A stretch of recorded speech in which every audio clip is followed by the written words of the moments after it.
So just took the Ram for a road test just to see how she felt before we do any work to it at all. I can tell you it felt smooth and absolutely delightful.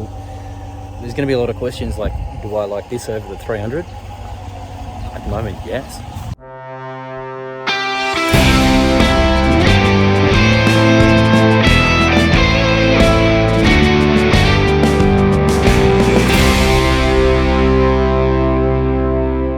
Full power with the factory airbox as this Ram came in was producing a whopping 215.4 kilowatts at the rear wheels and just under 400 newton meters of torque.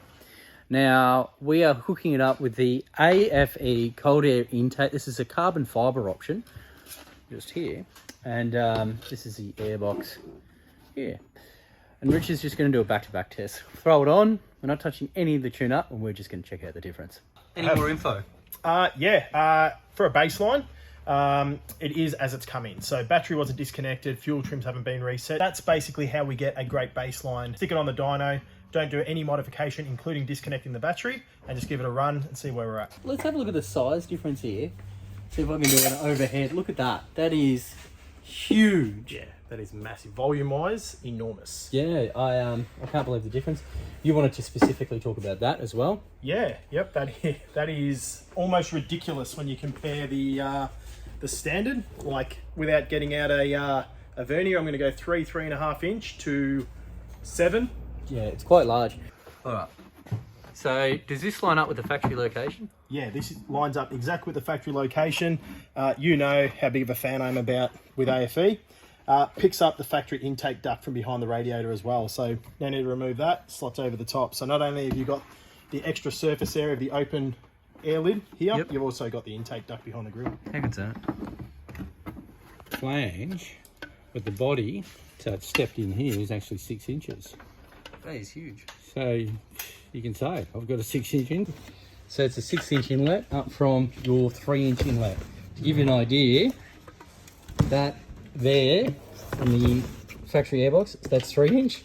That's just a little bit under 3 inch, and that's a 6 inch inlet there to that air filter that we're putting on it. So Richo's just fitting up the last of the intake pipes on this AFE intake on the Ram, so we'll check it out soon.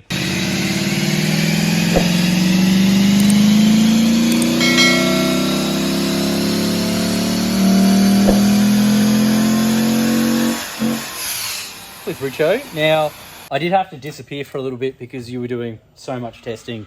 And believe it or not, I do actually have a job here. Yeah, it's a bit more than just filming me. Yeah, that's exactly right. So I've come back now. Yeah. You've set it up. I'm going to break it down.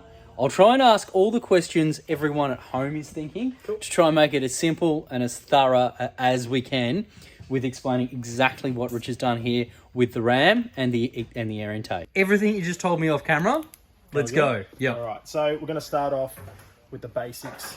This is all in the same test conditions. So I've checked it with a standard intake, then I stopped the vehicle. So I did 3 back-to-back runs. I stopped the vehicle, took me 2 minutes to install the aftermarket intake. So conditions are the same, engine temp, air temp.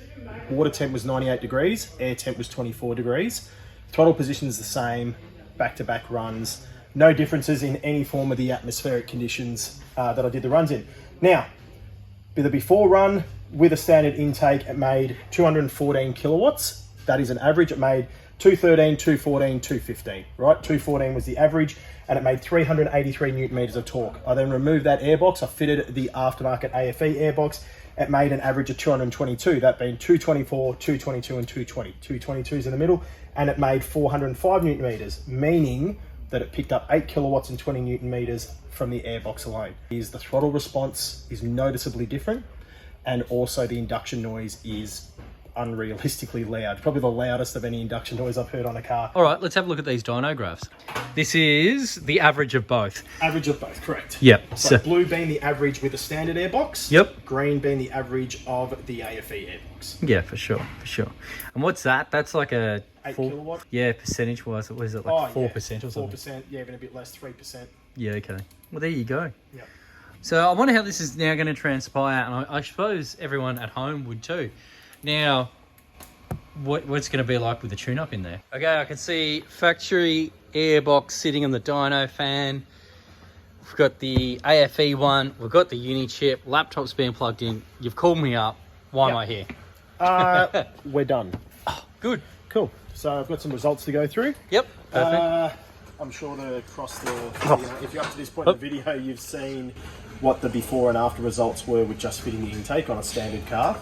That remained pretty linear with the intake compared to a Unichip tune with and without the intake as well. Yeah, so green, standard Dodge Ram as it was driven, put on the dyno. Red, Unichip tune, AFE intake, 35 kilowatts, 40 newton meters of torque. You know, the throttle response with that intake, like I said, is definitely noticeable. So it doesn't always show on a dyno when you fit an intake, but they are really good for throttle response. So we'll give this back to Marky and get him to take it out on the road, and he can give us some actual on the road feedback. There's just a couple of things that I noticed looking at this graph as well. Yeah. So at 5,000 RPM, it's gone from 182 kilowatts to, was that 235 kilowatts? Yeah, correct. So that's a huge increase. Yeah, it's not necessarily just what you see in the top end. Like, you don't sit at 5,600 RPM cruising down the road, do you? No. So especially like when you're overtaking and things like that. And keep in mind, I'm doing this in a fixed gear on the dyno. So there's a good chance that this will shift well and truly before you get to that point when it's in D for drag race.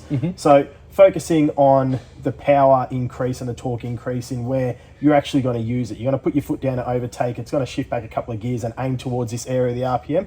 That's where you're really going to feel it. And that is a very big increase when you, like you said, 182 up towards 235. So, you know, that's, you know, 40, 45 kilowatt, even 50 kilowatt just in that particular RPM range there. So, well, that's even looking at the torque down here as well. Yep. I just noticed then when we were talking about the entire rev range, 3,500 RPM. Yeah, 60 newton meters. 60 newton meters. So always focus more on the drivability, where you're going to be driving it, where you're towing, especially. Not necessarily just what's happening at this top end where you're realistically never going to be driving there. There you have it. So, yeah, we'll go for a drive in this, see how it goes, get some feedback, and yeah, keep on tinkering away. This is not the end, it's only the beginning.